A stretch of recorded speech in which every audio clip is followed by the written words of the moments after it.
আজকে আমি mpox virus সম্পর্কে আলোচনা করব, যেটি বর্তমানে বিশ্বের বিভিন্ন দেশে ছড়িয়ে পড়েছে। এমপক্স, যা মাংকিপক্স নামে আগে পরিচিত ছিল, এটি একটি ভাইরাসজনিত রোগ। মাংকিপক্স ভাইরাস দ্বারা সৃষ্টি হয়। এটি স্মলপক্স ভাইরাসের পরিবারভুক্ত, যদিও এটি কম গুরুতর।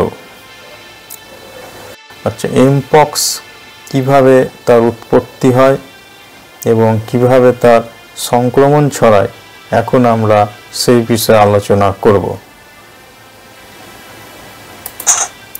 প্রথমত, এমপক্স 1958 সালে আবিষ্কৃত হয়েছিল, যেখানে গবেষণাগারের জন্য রাখা বানরদের উপনিবেশে দুটি প্রাদুর্ভাব ঘটে। এখান থেকে মাংকিপক্স নামটি আসে। 1970 সালে প্রথম মানব এই এমপক্স মাংকিপক্স ভাইরাসে আক্রান্ত হয়েছিলেন এবং তিনি ছিলেন কঙ্গোর বাসিন্দা। ছবিতে আমরা দেখতে পাচ্ছি যে একটি মানুষ, তিনি এমপক্সে আক্রান্ত হয়েছেন। তার শরীরে কিভাবে এমপক্স ভাইরাস দানা বেঁধেছে এবং এমপক্স ভাইরাস কেমন দেখতে, কিভাবে মানুষের শরীরকে এফেক্ট করে, আমরা পরিষ্কারভাবে সেটি দেখতে পাচ্ছি। এরপর আসি সংক্রমণ। কিভাবে ভাইরাস একটি মানুষের থেকে অন্য মানুষে সংক্রমিত হয় এবং প্রাণী থেকে মানুষের মধ্যে কিভাবে ভাইরাসের সংক্রমণ ঘটে।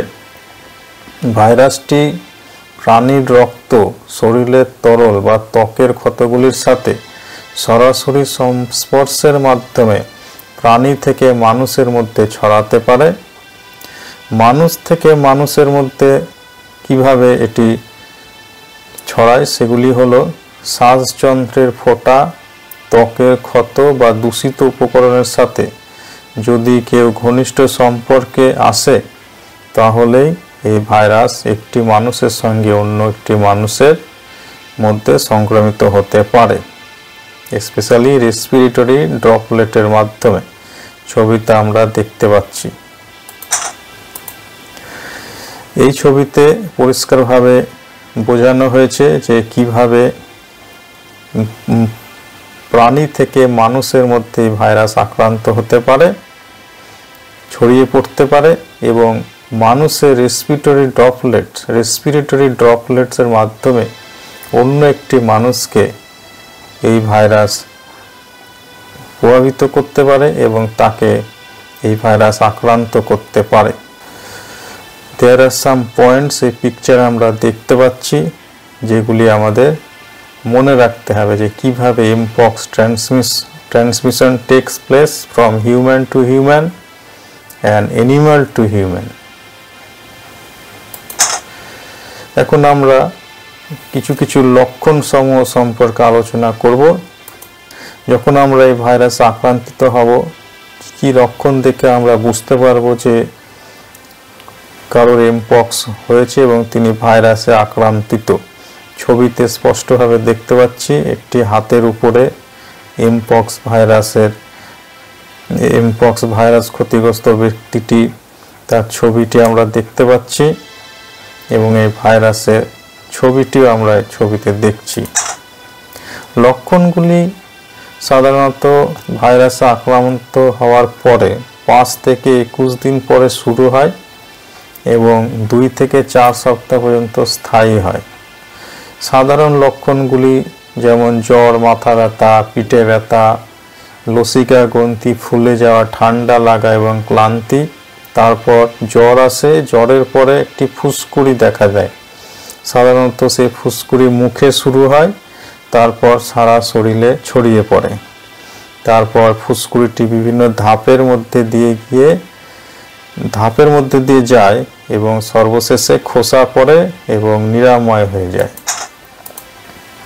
এই ছবিতে দেখুন ব্যক্তিটি এমপক্সে আক্রান্ত এবং কিভাবে এমপক্স মানব শরীরে বাসা বাঁধে আর কি লক্ষণ সমূহ আমরা উপলব্ধি করি সেগুলি হলো হেডেক, ফিভার, মাসেল এক, র্যাশেস, সোলেন লিম্ফ নোড এক্সশন, এই সমস্ত কিছু এই ভাইরাসে প্রথম আক্রান্ত হওয়ার পরে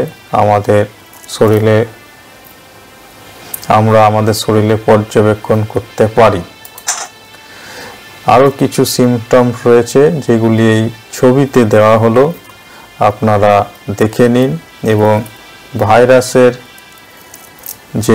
এবং ভাইরাসের প্রাদুর্ভাব থেকে নিজেকে সুরক্ষিত রাখুন।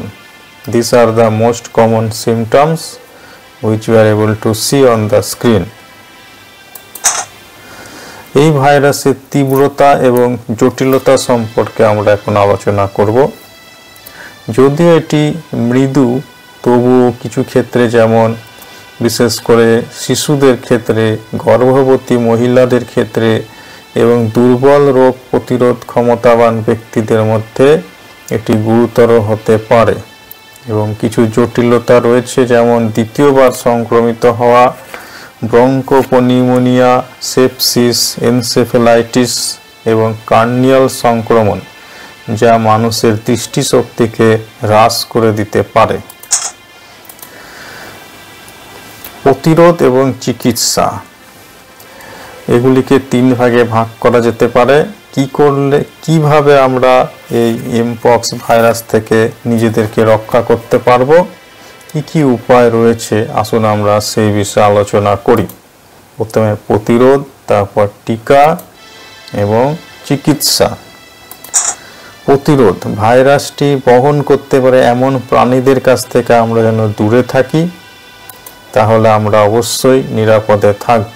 ছবিতে দেখুন এই ধরনের প্রাণী যারা এমপক্স ভাইরাস সংক্রমিত করতে পারে, তাদের কাছ থেকে আমরা সবসময় যেন দূরে থাকি। এরপর টিকা, যারা এই ভাইরাসে আক্রান্তিত তাদের জন্য স্মল পক্সের জন্য ব্যবহৃত টিকা, যেমন MVA-BN modified vaccinia Ankara Bavarian Nordic, এই টিকাটি এমপক্সের বিরুদ্ধে কাজ করে। এটি পরীক্ষা এবং পর্যবেক্ষণ করা হয়েছে। এরপর বিভিন্ন ধরনের চিকিৎসা রয়েছে। বিশেষ গুরুতর ক্ষেত্রে টোকোভিরিমাটের মতো অ্যান্টিভাইরাল ওষুধ ব্যবহার করা যেতে পারে টিকা নেওয়ার পাশাপাশি। বিশ্ব স্বাস্থ্য সংস্থা, ওয়ার্ল্ড হেলথ অর্গানাইজেশন, তারা বিশেষ একটি প্রতিক্রিয়া জানিয়েছেন এবং এমপক্স ভাইরাস সংক্রমণ রোধে টিকাদান, নজরদারি এবং জনসচেতনতামূলক বিষয়বস্তুর উপরে বিশেষ জোর দিয়েছেন।